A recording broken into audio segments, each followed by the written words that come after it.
संगम की रेती पर इन दिनों विश्व का सबसे बड़ा समागम चल रहा है। महाकुंभ में अब तक 40 करोड़ से ज्यादा लोगों ने त्रिवेणी संगम में स्नान कर लिया है।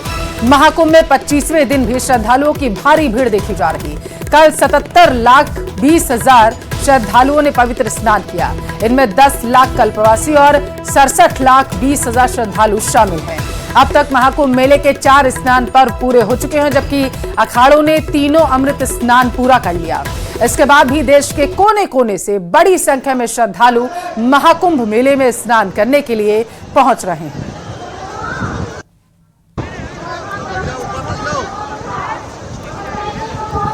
तो महाकुंभ मेले में श्रद्धालुओं का इस वक्त सैलाब उमड़ा पड़ा है। आपकी जानकारी के लिए आपको बताते चले कि 3 अमृत स्नान बीत जाने के बावजूद श्रद्धालुओं का तांता इस वक्त संगम नगरी में देखने को मिल रहा है। कल्पवासियों की बात करें, बीते दिन के अगर आंकड़े की बात करें, 10 लाख से ज्यादा कल्पवासियों ने स्नान किया। 40 करोड़ श्रद्धालु अब तक पवित्र स्नान कर चुके हैं। 77 लाख के आसपास बताया जा रहा है लोगों ने कल बीते दिन स्नान किया। महाकुंभ का आज दरअसल 26वां दिन है और 25 दिन की बात करें तो 40 करोड़ से ज्यादा लोगों ने इन 25 दिनों में पवित्र स्नान किया है, संगम में आस्था की डुबकी लगाई है। और यह सिलसिला बदस्तूर यूं ही जारी है और आगामी दिनों में भी जारी रहेगा, ऐसी संभावनाएं जताई जा रही हैं, क्योंकि श्रद्धालुओं का तांता अभी भी प्रयागराज में लगा हुआ है। महाकुंभ में 26वें दिन भी श्रद्धालुओं की भारी भीड़ देखी जा रही है और क्योंकि कल शनिवार और रविवार पड़ रहा है तो संभावना जताई जा रही है कि आगामी दिनों में भी भारी संख्या में लोग प्रयागराज पहुंच सकते हैं। फिलहाल अब तक 40 करोड़ से ज्यादा लोगों ने संगम में पवित्र आस्था की डुबकी लगाई हुई है। महाकुंभ में गुरुवार को कई वीवीआईपी पहुंचे। केंद्रीय मंत्री श्रीपद नायक और 2 राज्यों के मुख्यमंत्रियों ने कुंभ में डुबकी लगाई। सभी ने महाकुंभ की व्यवस्था को लेकर सरकार की जमकर तारीफ की।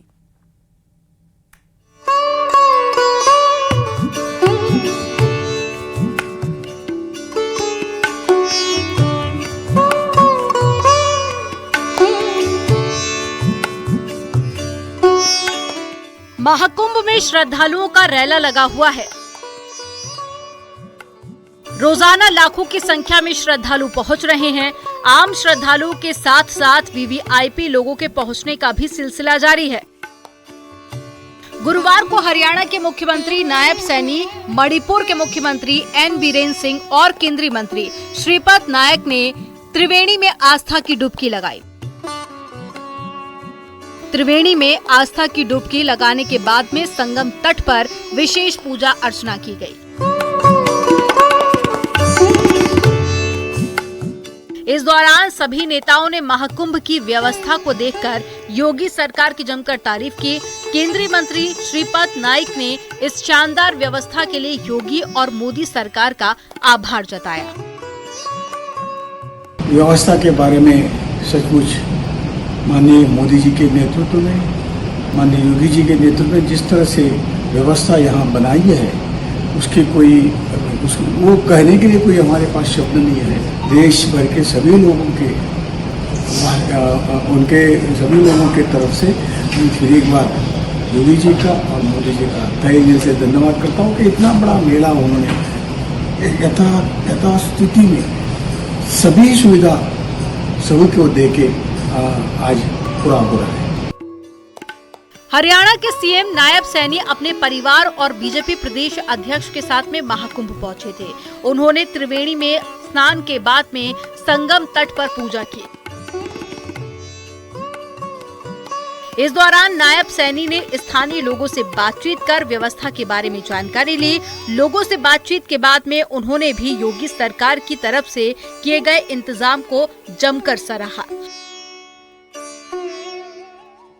सीएम नायब सैनी ने विपक्षी दलों को महाकुंभ के आयोजन से सीख लेने की बात कही। महाकुंभ की व्यवस्था पर सवाल उठाने वालों को जवाब भी दिया।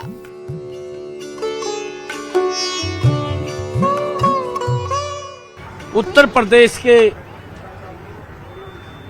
आदरणीय मुख्यमंत्री योगी आदित्यनाथ जी को बहुत बहुत बधाई और साधुवाद देता हूं। अच्छी बड़ी व्यवस्थाएं और लाखों की संख्या में हर रोज महाकुंभ में एक हमारी जो संस्कृति है, हमारे जो संस्कार हैं, हमारी सनातन संस्कृति को जो इस महाकुंभ के अंदर आकर के लाखों लोग अपनी पवित्र आस्था की डुबकी संगम में लगा रहे हैं, और व्यवस्थाओं की दृष्टि से मैं इसके लिए बहुत बहुत साधुवाद और सभी को बधाई देता हूं। मणिपुर के सीएम एन बीरेन सिंह अपनी पूरी कैबिनेट के साथ में महाकुंभ में पहुंचे। पूरी कैबिनेट के साथ में सीएम बीरेन ने अरैल घाट पर त्रिवेणी में स्नान किया, संगम में नौका विहार किया और उसके बाद में देशवासियों की खुशहाली के लिए संगम तट पर विशेष पूजा अर्चना की। महाकुंभ के ऐतिहासिक आयोजन के लिए योगी सरकार के प्रयासों का बखान किया। अपने स्टेट का प्रजा का शांति के लिए, अपने देश भारत का शांति के लिए, अपने सुख सबका सुख देने के लिए हम प्रार्थना करने आए हैं। हम आज सब अपने कैबिनेट टीम आके यहाँ पे स्नान करने के बाद हम लोग को सुख पीस मिला है। We are feeling peace in our mind and we hope that peace will prevail in the state of Manipur and the peace will prevail in India. Mahakumbh में तीनों अमृत स्नान बीतने के बाद जहां अखाड़ों का प्रस्थान शुरू हो गया है, लेकिन श्रद्धालुओं के आने के सिलसिला अभी भी जारी है। रोजाना लाखों की संख्या में श्रद्धालु तीर्थराज प्रयाग आ रहे हैं और संगम में स्नान कर अपनी खुशहाल जीवन की कामना कर रहे हैं। प्रयागराज से सर्वेश दुबे के साथ में टीम न्यूज़ 18।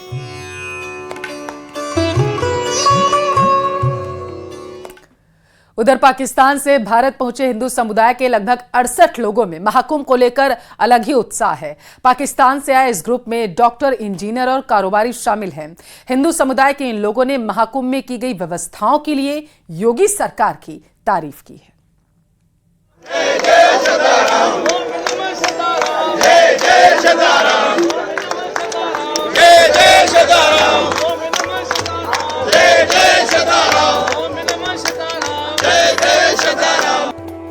जय श्री राम के जयकारे।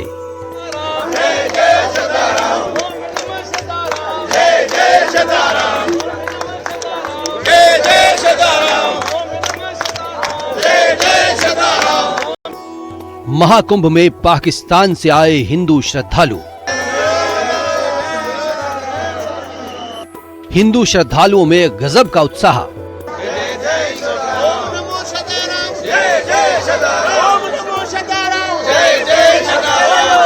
महाकुंभ के दिव्य भव्य आयोजन से दुनिया भर के श्रद्धालु तीर्थ नगरी प्रयागराज की ओर खींचे चले आ रहे हैं।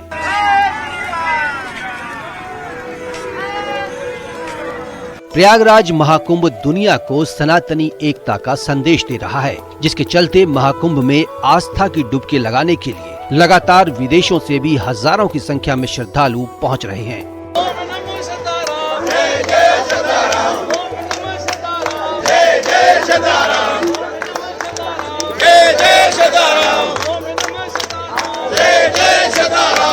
विदेशों से आने वाले श्रद्धालुओं में पाकिस्तान से आए हिंदू भी इस समय महाकुंभ में आकर्षण का केंद्र बने हुए हैं। पाकिस्तान से हिंदू समुदाय के 68 लोग भी महाकुंभ में पवित्र स्नान के लिए प्रयागराज पहुंचे हैं। पाकिस्तान से आए हिंदू श्रद्धालुओं में महाकुंभ को लेकर अलग ही उत्साह देखने को मिल रहा है।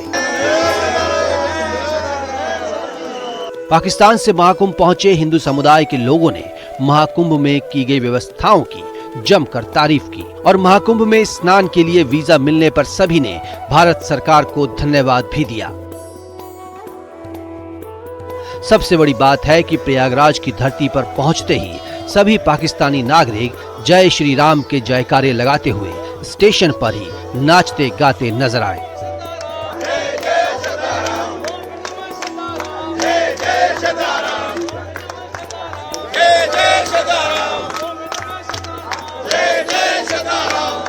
ये तमाम जो मुसाफिर हैं जो अभी थोड़ी देर पहले ट्रेन से सफर करके पहुंचे हैं, ये पाकिस्तान से पहुंचे हैं और आस्था की डुबकी लगाएंगे।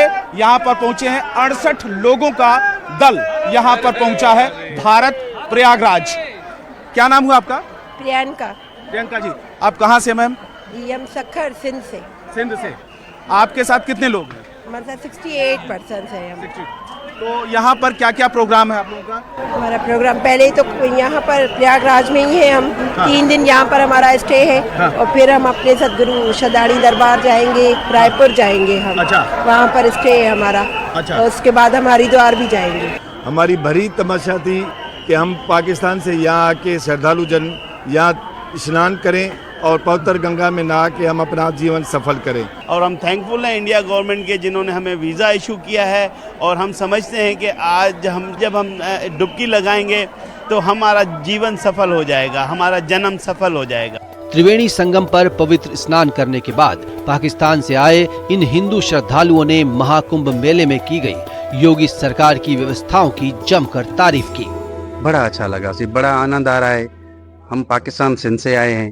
साईं शदाणी नवम जो साईं युधिष्ठिर लाल के प्लेटफॉर्म से उन्होंने हमें जो है महाकुंभ के लिए वीज़ा का प्रबंध किया।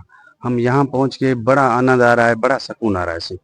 हम हिंदुज़म के हिसाब से जैसे फीलिंग होती है, रूहानियत फीलिंग होती है, वो फीलिंग हो रही है। यूपी गवर्नमेंट ने बड़ा अच्छा काम किया हुआ है। हर जगह हमें सहूलत मिल रही है, हर जगह हमें हर चीज़ की फैसिलिटी मिल रही है, कोई दिक्कत नहीं है हमें। जो भी श्रद्धालु आ रहे हैं सबको हर चीज मिल रही है, खाने की, पीने की, बैठने की, यहाँ तक के रहने की भी सुविधा। यहाँ आना चाहिए, बड़ा आनंद है, हमें तो बड़ा सुकून मिला। चलो ठीक है, थोड़ा बहुत तकलीफ है पर बड़ा अच्छा है। सही जो आनंद है ना, इस जैसा कहीं नहीं मिलेगा।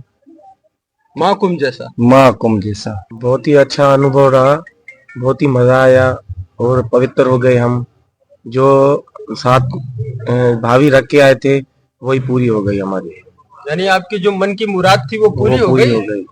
हम पहले देख रहे थे मीडिया पे महाकुंभ, अभी हम खुद आ गए हैं उसमें महाकुंभ में। बता दें कि तीर्थ नगरी प्रयागराज के विशाल पावन संगम तट पर दुनिया का सबसे बड़ा धार्मिक आयोजन महाकुंभ संस्कृति और आस्था का अद्भुत संगम बनकर दुनिया भर में अपनी एक अमिट छाप छोड़ रहा है। हर दिन महाकुंभ का ये महापर्व भारत के नाम नए कीर्तिमान रच रहा है।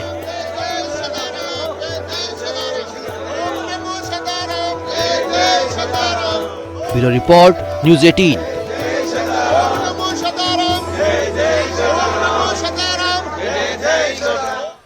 महाकुंभ में 3 अमृत स्नान के बाद अखाड़े रवाना होने की तैयारी में हैं। धर्म ध्वजा के बंधन ढीले किए जा रहे हैं। जूना अखाड़ा महाकुंभ से जाने से पहले कढ़ी पकौड़ी प्रसाद के रूप में बांटने की तैयारी कर रहा है।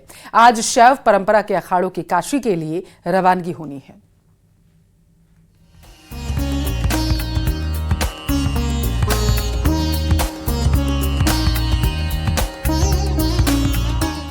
आस्था का महापर्व महाकुंभ, श्रद्धा, आस्था, भक्ति का परचम दुनिया भर में लहराया है। महाकुंभ 2025 26 फरवरी महाशिवरात्रि तक आयोजित होगा।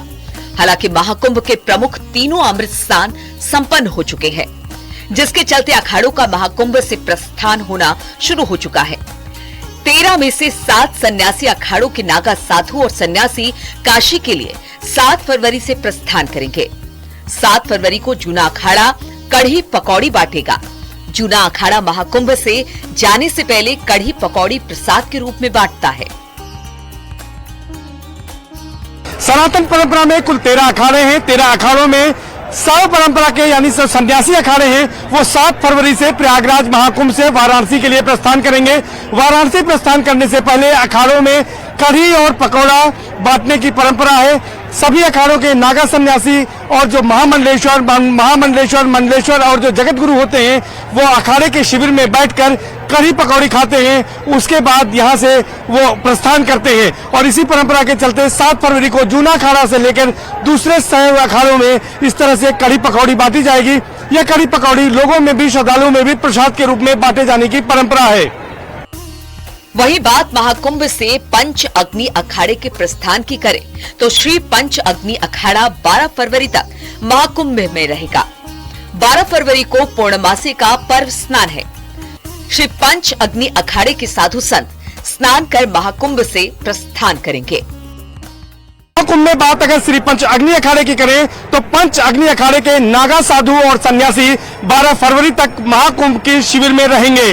12 फरवरी को माघी पूर्णिमा का स्नान करेंगे, यानी पूर्णमासी के स्नान के बाद अग्नि अखाड़े के नागा सन्यासी संत महात्मा मंडलेश्वर महामंडलेश्वर काशी के लिए रवाना होंगे। अगर बात हम पंच अग्नि अखाड़े के करें तो यहाँ पर सिर्फ ब्राह्मण ही नागा सन्यासी बन सकते हैं। इस अखाड़े के नियम बेहद कठिन माने जाते हैं।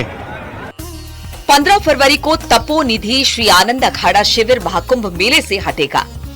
तीनों प्रमुख अमृत स्नान हो चुके हैं, इसलिए अखाड़े के सभी नागा और सभी सन्यासी 7 फरवरी से प्रस्थान करेंगे।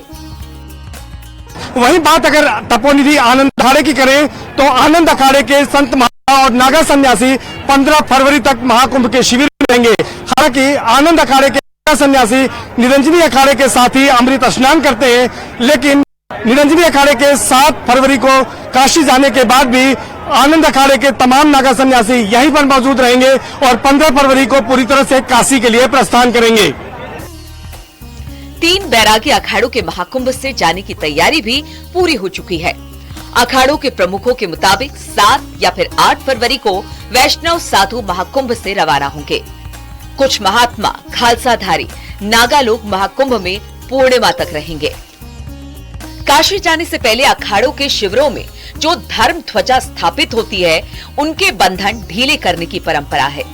धर्म ध्वजा के बंधन ढीले करने का मतलब होता है कि महाकुंभ संपन्न हो रहा है। 7 फरवरी से शैव परंपरा के अखाड़ों की काशी के लिए रवानगी होगी। हालांकि अन्य साधु संत महाकुंभ में बने रहेंगे। आपको बता दें कि काशी में महाशिवरात्रि के अवसर पर अखाड़ों का भव्य जुलूस निकाला जाता है। वो काशी में महादेव के दर्शन करते हैं। काशी में 7 अखाड़े होली तक रहेंगे। होली के बाद अखाड़ों के संत अपने अपने मठ मंदिरों में चले जाएंगे।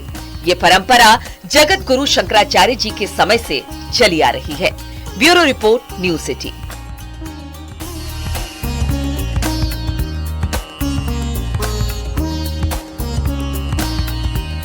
पीएम मोदी 10 फरवरी को परीक्षार्थियों के साथ परीक्षा पर चर्चा करेंगे और इस बार ये कार्यक्रम न सिर्फ ज्यादा खास है, बल्कि इसके फॉर्मेट में भी थोड़ा बहुत बदलाव किया गया। दरअसल इस बार पीएम मोदी के अलावा अलग अलग क्षेत्र के एक्सपर्ट्स और सेलिब्रिटीज भी छात्रों को स्पेशल टिप्स देते हुए नजर आएंगे। नमस्ते जी, मकर संक्रांति में क्या खाते हैं? तिल गुड़। एक ही लेना ऐसा नियम नहीं है। प्रधानमंत्री नरेंद्र मोदी हर साल परीक्षार्थियों के साथ न सिर्फ संवाद करते हैं, बल्कि एग्जाम के तनाव से दूर रहने और कामयाबी की तरफ कैसे कदम बढ़ाएं, इसे लेकर टिप्स देते हैं। लेकिन इस बार पीएम मोदी का परीक्षा पर चर्चा कार्यक्रम कुछ खास रहने वाला है। इस बार नए फॉर्मेट में परीक्षा पर चर्चा का कार्यक्रम आयोजित किया जाएगा। पीएम मोदी के साथ इस बार इस कार्यक्रम में दीपिका पादुकोण, सदगुरु समेत कई हस्तियां छात्रों को टिप्स देते नजर आएंगे। And do things that others cannot imagine. Next word को रिवर्स कर दोगे तो क्या होगा? डेजर्ट। दुनिया का सबसे जो अच्छा कैमरा है वो ये है। आपको वो कन्विक्शन होना कि I am capable of doing this. PM Modi के परीक्षा पर चर्चा कार्यक्रम का ये 8वां संस्करण है। इस साल 3 करोड़ से ज्यादा स्टूडेंट्स ने इस कार्यक्रम में शिरकत करने के लिए रजिस्ट्रेशन करवाया है। परीक्षा पे चर्चा का कार्यक्रम 10 फरवरी को सुबह 11 बजे होना है। पीएम मोदी के साथ अलग अलग क्षेत्रों से हस्तियां परीक्षा के दौरान होने वाले तनाव को दूर करने का मंत्र देती दिखेंगी। आमतौर पर बोर्ड परीक्षाओं से पहले होने वाली इस चर्चा में अब तक प्रधानमंत्री नरेंद्र मोदी ही छात्रों को परीक्षा से जुड़े तनावों को दूर भगाने का मंत्र देते दिखते थे। लेकिन इस बार ये हस्तियां भी छात्रों को परीक्षा के लिए तनाव मुक्त रहने का मंत्र देती दिखेंगी।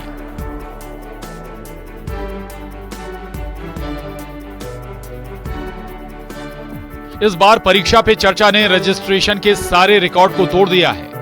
केंद्र सरकार की ओर से जारी आंकड़ों के मुताबिक इस कार्यक्रम के लिए 3.6 करोड़ लोगों ने रजिस्ट्रेशन कराया।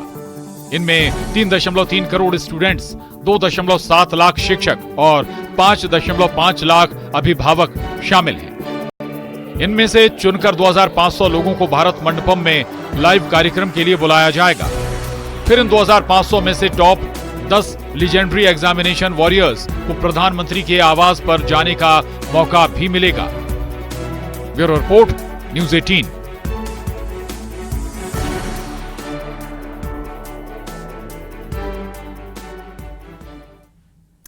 राष्ट्रपति भवन में आने वाले कुछ दिनों में ऐसा होने जा रहा जो आज तक नहीं हुआ। यहां एक शादी समारोह होना है। राष्ट्रपति द्रौपदी मुर्मू की परमिशन के बाद यहां शादी की मेजबानी की जा रही है। देखिए आप रिपोर्ट में।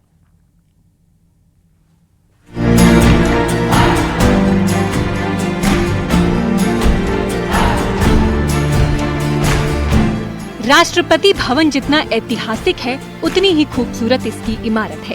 300 से ज्यादा कमरों वाले राष्ट्रपति भवन में भारत की प्रथम नागरिक यानी राष्ट्रपति रहती है। विदेशों से आने वाले राष्ट्र अध्यक्षों का यहाँ ग्रैंड वेलकम होता है, लेकिन अब राष्ट्रपति भवन एक शादी की मेजबानी करने जा रहा है। कहा जा रहा है कि आने वाले दिनों में यहाँ शहनाई गूंजने वाली है, जो आज तक कभी न किसी ने देखा और न सुना है। समारोह कड़ी सुरक्षा के बीच यहाँ के मदर टेरेसा क्राउन कॉम्प्लेक्स में आयोजित किया जाएगा। अगले हफ्ते 12 फरवरी को सीआरपीएफ की असिस्टेंट कमांडेंट पूनम गुप्ता और सीआरपीएफ के अधिकारी अवनीश कुमार 12 फरवरी 2025 को मदर टेरेसा क्राउन कॉम्प्लेक्स में शादी करने वाले हैं। राष्ट्रपति द्रौपदी मुर्मू ने इसकी मंजूरी दी है। शादी बेहद खास इसलिए है क्योंकि ये वैलेंटाइन वीक के दौरान हो रही है, यानी 12 फरवरी को यहाँ पर ये शादी होगी और जिन पूनम गुप्ता की शादी हो रही है वो पीएसओ के तौर पर यहाँ पर कार्यरत हैं और उनके काम को देखते हुए जिस तरीके के कोड ऑफ एथिक्स को वो अपनाती हैं, जिस तरीके का प्रोफेशनलिज्म बिहेवियर उनका है, उसको देखकर राष्ट्रपति बहुत ज्यादा प्रसन्न है। इसी को देखते हुए उन्होंने तोहफे के तौर पर उन्हें यहाँ पर शादी करने की परमिशन दी है। तो राष्ट्रपति भवन में शादी एक निजी समारोह में होगी। हालांकि प्रोटोकॉल की वजह से शादी में दूल्हा दुल्हन के करीबी लोग ही शामिल हो पाएंगे।